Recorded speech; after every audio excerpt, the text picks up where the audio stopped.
কাল থেকে ফের ঊর্ধ্বমুখী তাপমাত্রা। বঙ্গোপসাগরে নিম্নচাপে রাজ্যের শীতে ধাক্কা। কলকাতার সর্বনিম্ন তাপমাত্রা 13 ডিগ্রি সেলসিয়াস। কথা বলবো বিশ্বজিৎ আমাদের প্রতিনিধির সঙ্গে। বিশ্বজিৎ, তাহলে আবার জাঁকিয়ে শীত কবে পাবে দক্ষিণবঙ্গের মানুষ?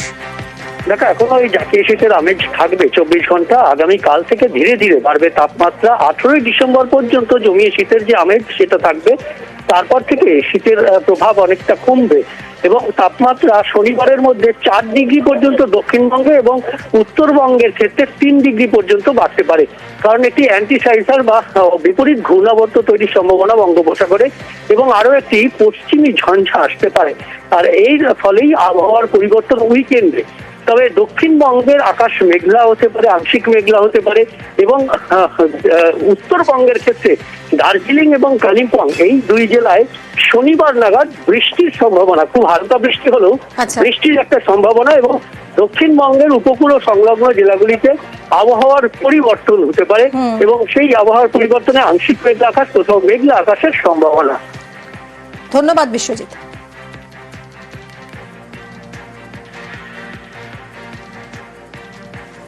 এদিকে পশ্চিমের জেলায় শৈত্য প্রবাহ। পুরুলিয়ার সর্বনিম্ন তাপমাত্রা নামলো 7 ডিগ্রি সেলসিয়াসে।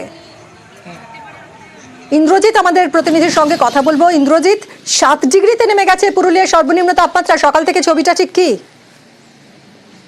দেখো, একেবারেই গতকাল 6 ডিগ্রি তাপমাত্রা ছিল, আজকে 1 ডিগ্রি বেড়ে 7 ডিগ্রি হয়েছে।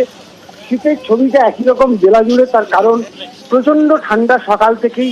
সকালের দিকে হালকা কুয়াশা থাকলেও বেলা বাড়ছে, রোদ ঝলমলে সকাল। তবে শীতের সকালে আমরা যেমন দেখি রাস্তার ধারে আগুন পুড়িয়ে নিচ্ছি, অন্যদিকে আগুনে হাত পা গরম করে নিচ্ছি এবং চায়ের দোকানে আড্ডা।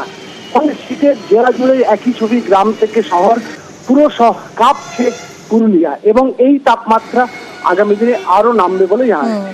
অনেক ধন্যবাদ ইন্দ্রজিৎ। এদিকে পুরুলিয়ার ছবি আপনাদেরকে দেখাচ্ছি, কারণ পুরুলিয়ায় সর্বনিম্ন তাপমাত্রা নেমে গেছে 7 ডিগ্রিতে।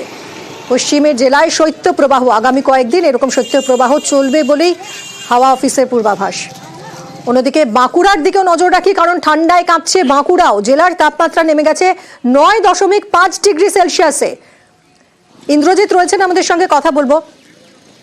মাফ করবেন, প্রিয়ব্রত রয়েছে আমাদের সঙ্গে। প্রিয়ব্রত, এটাই এই মরশুমে বাঁকুড়ার সর্বনিম্ন তাপমাত্রা? আগামী কয়েকদিন কি এরকমই থাকবে? একেবারে গত কয়েকদিন ধরে তাপমাত্রা রপ্ত করে নামতে শুরু করছে। 11 থেকে 10 থেকে 24 ঘন্টায় 9.5 এবং এটাই কিন্তু এই মুহূর্তের এই মৌসুমের সর্বনিম্ন তাপমাত্রা। এবং ঝুপুঝুপুর জেলা বলা চলে। সকাল থেকে যারা নিতান্ত কাজ থাকছে না তারা কিন্তু ঘরের বাইরে বেরোচ্ছেন না, লেপ বই দিয়ে ধরে থাকছেন এবং রোদ বেরোলে তবেই কিন্তু বাইরে বেরোচ্ছেন। কিন্তু যাদেরকে কাজ করতেই হবে, বেরোতেই হবে, তারা কিন্তু বেরোচ্ছেন এবং বেরিয়ে পড়ে কিন্তু একটা অস্বস্তিকর পরিস্থিতির মধ্যে পড়তে হচ্ছে। তখন তারা রোদ পোয়াচ্ছেন, তার পাশাপাশি যে আগুনের তাপ সেটা নিচ্ছেন এবং চায়ে চুমু দিচ্ছেন, গরম চা পেয়ালা, সেখানে কিন্তু কিছুটা গরম পাওয়া যায়, উষ্ণতা পাওয়া যায়। সেই কারণে বিশেষ ধরনের যে ব্যবস্থা সেগুলো কিন্তু নিতে হচ্ছে বাঁকুড়া জেলা মানুষকে। অন্যদিকে যারা শীতটাকে উপভোগ করেন, পর্যটকেরা, ভ্রমণ পর্যটকরা, তারা কিন্তু এর মধ্যেই কিন্তু বাঁকুড়ার বিভিন্ন পর্যটন কেন্দ্র, মুকুটমণিপুর, শুশুনিয়া, একদমই। অনেক ধন্যবাদ প্রিয়ব্রত।